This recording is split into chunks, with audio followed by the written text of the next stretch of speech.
नमस्कार, मेरा नाम राखा सेठ विषय है। मैं श्री युगम शाला में 5वीं कक्षा में पढ़ती हूँ। आज मैं आपको पुस्तक की आत्मकथा का निबंध सुनाऊंगी। मैं पुस्तक हूँ, मैं आप सबकी सच्ची व विश्वसनीय साथी हूँ। मैं आप सभी के काम आती हूँ।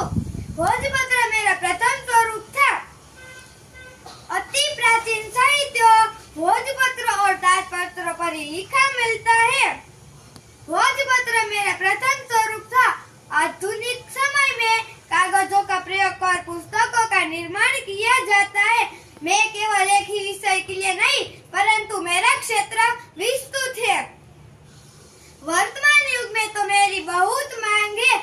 मुझे नाटक, कहानी, भूगोल, इतिहास, गणित, विज्ञान, साहित्य, धार्मिक, गणित आदि पुस्तकों के रूप में देखा जा सकता है। मुझमें विद्या की देवी सरस्वती वास करती है।